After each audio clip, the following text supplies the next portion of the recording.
Hello students and welcome back again to my channel Math and Science Concept by Vikas sir. Okay, so students, today we have discussed about the first chapter of biology of class 9th, cell, the fundamental unit of life. ठीक है, तो हम लोग first chapter discuss करने वाले हैं. तो students, इस चैप्टर में बहुत सारा बेसिक चीज़ है जो आप लोगों को जानना है. अगर बेस सही रहेगा तो आप आगे जो भी पॉइंट्स को डिस्कशन किया जाएगा टीचर्स के थ्रू वो आपको आसानी से समझ में आ जाएगा. तो सबसे पहले बेसिक पॉइंट हम लोग को जानना है. सेल होता क्या है, इसका शेप एंड साइज क्या है, और इसके करेक्टरिस्टिक्स क्या हैं, सेल का डिस्कवर पहले किसने किया था, वगैरह वगैरह. और भी बहुत सारे टॉपिक हैं जो एक एक करके हम डिस्कस करेंगे. तो सबसे पहले सेल के बारे में बात करते हैं. What is cell? स्टूडेंट्स, ऐसे तो बहुत सारे आपके टीचर स्कूल में, ठीक है, स्कूल कोचिंग्स वगैरह में आपको बहुत सारा डेफिनेशन लिखा होगा. इसका नॉर्मल डेफिनेशन आप कहीं से भी अपने मन से भी बना सकते हो या बुक का भी लिख सकते हो. सबसे पहले, the cell is the basic structure and function unit of life. That means, इसका मतलब क्या हुआ? Cell is basic structure and function unit of life means, इसका मतलब स्टूडेंट्स कि इस दुनिया में जितने भी living organism, either it will be small ant, एक छोटा सा चींटी हो या बड़ा सा हाथी हो, ठीक है, सारे लिविंग ऑर्गेनिज्म का बॉडी छोटे छोटे कंपोनेंट से बना है. उस कंपोनेंट्स का नाम कहते हैं सेल. फॉर एग्जांपल आपको बताते हैं. देख, तो आप लोग जो भी कॉलेज स्कूलों में जाते हो तो वहाँ पे जो ह्यूज बिल्डिंग है, हाँ, थर्ड फ्लोर फोर्थ फ्लोर वगैरह वगैरह, इतना जो ह्यूज बिल्डिंग बन जाता है, उस बिल्डिंग को इतना ऊंचा करने के पीछे किसका रीज़न है? ब्रिक्स का. देखते हो, एक ब्रिक्स के ऊपर एक ब्रिक्स के ऊपर एक ज्वाइन करके और उसको सीमेंट से अरेंज करके एक ह्यूज बिल्डिंग बनाया जाता है. तो bricks is the building block. Bricks जो है वो पूरा बिल्डिंग को खड़ा करने में मदद करता है, यानी वो ब्रिक्स को जोड़ जोड़ के इतना टॉप मोस्ट बिल्डिंग तैयार हुआ है. ऑन द सेम वे हमारा जो बॉडी है, जितना भी बड़ा, चाहे हाथी हो, छोटा सा चींटी हो, उन सब का बॉडी छोटे छोटे कंपोनेंट्स यानी लिविंग सेल से बने हुए हैं जो डिफरेंट लाइफ प्रोसेस को उसके बॉडी के अंदर परफॉर्म करते हैं ताकि वो अलाइव रह सके, यानी हम लोग जिंदा रह सके. या simply you can say cell is the basic basic structure and function unit of life. ठीक है, या cell is the building block of the body भी कह सकते हो. ठीक है, इसका मतलब होता है कि बिना सेल के मदद से हमारे शरीर में जो भी प्रतिक्रियाएं होती हैं, what ever biological process is going on, it's all depend on sale, क्योंकि सेल ही ये टास्क परफॉर्म करेगा तभी हम लोग अलाइव रहेंगे. ठीक है, तो देखो यहाँ पे ऑलरेडी मैंने लिख चुका है, ये लेसन का नाम है cell. A cell is the basic structure and function unit of all living organism. Means जितने भी इस दुनिया में लिविंग ऑर्गेनिज्म है, सबका बेसिक फंक्शन जो भी होता है, ठीक है, उसके शरीर में जो भी बेसिक फंक्शंस होते हैं वो सेल के द्वारा ही होता है. क्लियर? नेक्स्ट, यहाँ पे एक टर्म आया है साइटोलॉजी. याद रखिए, साइटोलॉजी का मतलब क्या होता है? बोलता है the branch of biology under which cell structure is study. यानी सेल का स्ट्रक्चर, जो सेल के स्ट्रक्चर को जो पढ़ाई करते हैं, उस साइंस के, उस बायोलॉजी पार्ट को क्या कहा जाता है? Cytology. Cytology is a branch of biology part which deal with cell structures. Cell structure के बारे में जो स्टडी करते हैं. पहले इसको साइटोलॉजी बोला जाता था, अब इसको ना ये क्या बोलते हैं, रिप्लेस कर दिया गया है. इस साइटोलॉजी को ना बोल करके हम सेल बायोलॉजी भी बोल सकते हैं. Cell biology means the study of cell theory, cell structures. Okay students, तो जैसा कि सेल का बात चल रहा है, तो सबसे पहले first we discuss about our body, human body की बात करते हैं. तो स्टूडेंट, एक क्वेश्चन पूछा जाता है, खास करके कॉम्पिटिशन लेवल में भी पूछा जाएगा कि which is the smallest cell in our body. सबसे छोटा सेल. इससे पहले कि मैं सेल का और डिटेल जाऊँ अकॉर्डिंग टू लेसन, पहले इसके बारे में कुछ डिस्कस कर लेते हैं. तो सबसे पहले आता है which is the smallest cell in our body. तो आप लोग, अगर आप लोग पढ़े होंगे तो आप लोग जानते होंगे, स्मॉलेस्ट सेल में दो आते हैं स्टूडेंट्स. एक होता है आरबीसी यानी रेड ब्लड सेल, और एक होता है human sperm cell. RBC red blood cell और ह्यूमन स्पर्म सेल. ऐसे तो ये दोनों ही छोटा है, लेकिन इन दोनों में अगर तुलना किया जाए, comparison to this RBC and sperm cell, तो स्पर्म सेल इससे भी छोटा है, आरबीसी से भी छोटा है. तो smallest cell in our body यानी human body is sperm cell. ठीक है, बहुत लोग आरबीसी भी बोल देते हैं, लेकिन कोई बात नहीं, चलता है. लेकिन स्टूडेंट्स, आप लोग स्पर्म सेल ही कहोगे. तो जाहिर सी बात है, जब छोटा है सेल के अंदर तो बड़ा भी होगा. So which is the largest cell in our body? Nerve cell means neuron. जो पूरे नसस का जाल है हमारे शरीर में, पूरा नर्वस सिस्टम पूरा हर जगह भरा पड़ा है, उसको नर्व सेल कहते हैं स्टूडेंट्स, और वो nerve cell is the longest और largest cell in our human body या in our body. Got it? Okay, तो ये तो हमारे बॉडी का बात हो गया। अभी पूरे यूनिवर्स में अगर बात चलेगा कि पूरे यूनिवर्स में सबसे छोटा सेल और पूरे यूनिवर्स में सबसे लार्जेस्ट सेल कौन होगा, तो उसके बारे में जानकारी लेना है, तो मैं बता देता हूं।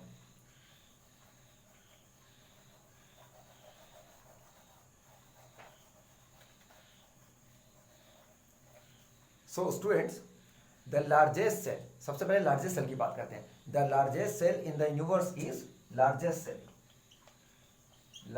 Cell in the world. इस वर्ल्ड में लार्जेस्ट सेल कौन है, तो ऑस्ट्रिच एग, शुतुरमुर्ग का अंडा देखे हो ना, हाँ, बहुत बड़ा होता है। तो वो जो शुतुरमुर्ग एग देता है उसको largest cell of the universe कहा जाता है, तो उसको बोलेंगे ऑस्ट्रिच एग। Clear students? तो ये largest cell in the world हो गया, ठीक है। दूसरा है, जब लार्जेस्ट है तो स्मॉलेस्ट भी होगा। Then which is the smallest cell in the whole universe means world, तो वो होता है students PPLO, and the another name of PPLO is mycoplasma.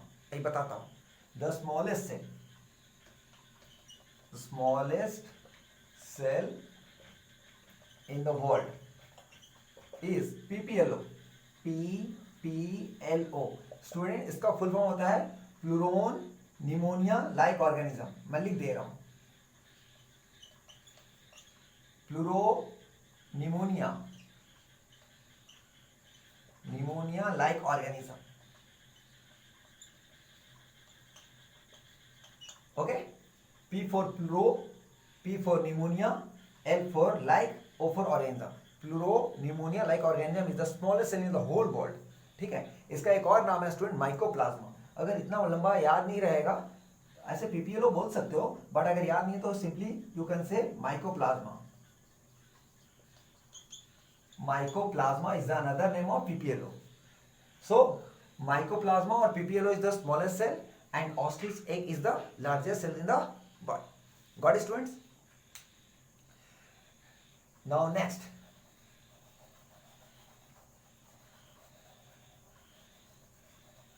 Student जैसा कि ये बायो का हम फर्स्ट चैप्टर पढ़ रहे हैं, तो जैसा कि ये चैप्टर है बायो, अगर कोई बोल दे ठीक है हम लोग बायोलॉजी पढ़ते हैं, तो who was the father of biology, ये कंसेप्ट याद रखना है, उसका नाम याद रखना है उनका।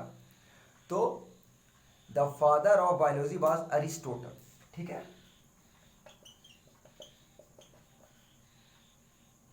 Aristotle was the father of biology. Biology के जनक कौन है, तो Aristotle was the father of biology. तो ये तो कुछ स्टार्टिंग का कंसेप्ट था। अब आते हैं टॉपिक पे, सेल। तो जैसा कि मैंने बोला, cell is the basic structure and function of life. Cell से पूरा लिविंग ऑर्गेनिज्म का बॉडी बना होता है। Without cell we can't survive, क्योंकि सारा फंक्शन बॉडी में वही करता है, सेल। तो हम बोलते हैं जैसा कि ये सेल, हम सेल पढ़ रहे हैं, तो भाई सेल आया कहाँ से, किसने डिस्कवर किया, ठीक है, हु डिस्कवर सेल, तो वो भी बता देते हैं आप लोगों को। रॉबर्ट हुक, स्टूडेंट्स एक साइंटिस्ट थे, मीन्स बायोलॉजिस्ट थे, Robert Hooke was discover cell. First इन्होंने ही सेल डिस्कवर किया था। In which year, in 1665 with the help of self designing microscope. उस समय स्टूडेंट्स माइक्रोस्कोप का आविष्कार हुआ नहीं था, तो इन्होंने खुद लेंस में जोड़ के आड़ा टेढ़ा मतलब क्रिएट करके एक माइक्रोस्कोप टाइप का स्ट्रक्चर बनाया था, जिससे छोटे छोटे चीज थोड़ा बड़ा दिख सके। तो इन्होंने खुद का बनाया हुआ माइक्रोस्कोप की मदद से सेल का डिस्कवर किया था 1665 में। और किसकी मदद से डिस्कवर किया गया था स्टूडेंट्स, तो वो डिस्कवर किया गया था bark of the tree, with the help of bark of the tree. Students ये बार्क ऑफ द ट्री मतलब होता है पेड़ का छाल। देख, तो जब पेड़ का छिलका उतरता है तो जो इतना मोटा उसका लेयर्स होते हैं, तो उसको बार्क यानी पेड़ का छिलका, बार्क ऑफ द ट्री। और बार्क ऑफ द ट्री में जो पूरा हार्ड सरफेस जो होता है उसको बोलते हैं cork. Bark of the tree में कॉर्क होता है। कॉर्क क्या होता है, the layer of dead cells, यानी पूरा जो इस पेड़ के छाल में जो लेयर हुआ, एक लेयर होता है, दो लेयर होता है, लेयर बाय लेयर होता है, तो वो जो लेयर हो गए बार्क ऑफ द ट्री में, उस लेयर को कॉर्क कहते हैं। तो उसको कॉर्क, जो रॉबर्ट हुक ने फर्स्ट टाइम डिस्कवर किया था स्टूडेंट्स, उसको कॉर्क सेल भी कहा जाता है। ठीक है, तो बार्क ऑफ द ट्री उन्होंने लिया, बार्क ऑफ द ट्री में कॉर्क होता है, cork means the layer of dead cell, dead cell का पूरा लेयर, उन्होंने अपना सेल्फ डिजाइनिंग माइक्रोस्कोप के नीचे उस बार्क ऑफ द ट्री को रखा, तो उसमें जो कॉर्क था तो उसमें क्या हुआ, हनी कॉम लाइक स्ट्रक्चर दिखाई दिया। और रॉबर्ट हुक को हनी कॉम, मधुमक्खी का छत्ता देखे हो, यस, मधुमक्खी का हनी भी, जो बी हाइव्स होता है, हनी भी होता है, इस टाइप का होता है स्टूडेंट्स, ऐसे इसके अंदर छोटे छोटे कंपार्टमेंट्स होते हैं, इसको bee hives, Honey com like structure, ये इस टाइप का उनको दिखाई दिया। तो एक एक कंपार्टमेंट, जब बी हाइव्स को देखोगे, मधुमक्खी को छत्ते को देखोगे, तो उसमें होल, स्मॉल स्मॉल होल्स होते हैं, तो उसको एक इसी स्मॉल स्मॉल कंपार्टमेंट को उन्होंने नाम दिया सेल। गॉट इट भाई? तो ये सेल ही क्यों दिया, आखिर कोई और नाम क्यों नहीं उनको सूझा उस समय, सेल ही क्यों सूझा? तो एक्चुअली में स्टूडेंट्स वो लैटिन के थे, बायोलॉजिस्ट, ठीक है। तो जब उन्होंने सेल डिस्कवर किया, तो cell is the Latin name, actually में जो हम सेल पढ़ रहे हैं वो लैटिन नेम है, ठीक है। और लैटिन नेम में, लैटिन नेम, ठीक है, सेल क्या है, एक लैटिन नेम है, और लैटिन नेम में सेल का मतलब होता है स्मॉल रूम, स्मॉल रूम, छोटे छोटे कमरे को लैटिन वर्ड में सेल कहा जाता है, सेल मतलब छोटे छोटे कमरे। तो जब उन्होंने बार्क ऑफ द ट्री में जब देखा कि छोटे छोटे Honey com like compartment type का ये स्ट्रक्चर दिखाई दे रहा है, यानी छोटे छोटे कमरे लाइक स्ट्रक्चर दिखाई दे रहा है, तो इसी छोटे रूम यानी सेल को उस दिन से सेल नाम पड़ा, जो आज तक हम लोग पढ़ रहे हैं। तो ये कंसेप्ट था, सेल का नाम क्यों सेल पड़ा। Got it students? गॉट। अब आगे बढ़ते हैं। अब देखिए नेक्स्ट में क्या है, shape and size of the cell. Shape, student देखिए सेल कई टाइप्स के होते हैं हर एक लिविंग ऑर्गेनिज्म के अंदर। कुछ रॉड शेप होते हैं, ठीक है, कुछ राउंड शेप होते हैं, कुछ पेंटागोनल शेप होते हैं, ठीक है, कोई ओवम शेप होता है, मीन्स बहुत सारे अलग अलग टाइप्स के सेल होते हैं, rod, comma, ovum, pentagonal, hexagonal, इस टाइप के। तो बहुत सारे ये टाइप्स में सेल्स में कुछ कुछ नाम याद रखना है, हालांकि ये इंपॉर्टेंट नहीं है, बस हमको पता है कि इतने इतने डिफरेंट टाइप्स के सेल होते हैं। अब आते हैं साइज पे। साइज याद रखो स्टूडेंट, सेल ज़्यादातर सेल, कुछ सेल को छोड़ के ज़्यादातर सेल माइक्रोस्कोपिक होते हैं, because we can't see the cell with our naked eyes, it will be seen only with the help of microscope. Microscope के कारण ही हमको सेल दिखाई देगा स्टूडेंट्स, अदरवाइज ये दिखाई नहीं देगा, इसलिए क्योंकि इसके बहुत ही छोटा यूनिट होता है मेजरमेंट का, ठीक है। तो बेसिकली सेल्स का जो साइज होता है वो 0.1 माइक्रोन टू 0.15 माइक्रोन, और माइक्रोन में इसको मापा जाता है। माइक्रोन का सिंबल है स्टूडेंट इस टाइप से, इस टाइप से माइक्रोन का सिंबल है, that is the symbol of micron. तो 0.1 माइक्रोन टू 0.15 माइक्रोन के बीच में सेल का लेंथ होता है, ठीक है। और कुछ मिलीमीटर में भी होते हैं, जैसे मैंने ऑस्टिचेक बोला, उसको माइक्रोन में नहीं मिलीमीटर में नापेंगे, क्योंकि वो थोड़ा बड़ा है। तो डिपेंड करता है सेल के साइज पे, जिस टाइप का साइज होगा उस टाइप का उसका यूनिट होगा मेजरमेंट का, ये नापने का तरीका है। यहाँ तक कंसेप्ट क्लियर? अब आते हैं सेल पे। तो स्टूडेंट्स अब हम पढ़ेंगे पार्ट्स ऑफ सेल, या पार्ट्स के अलावा इसको कंपोनेंट्स भी बोल सकते हैं।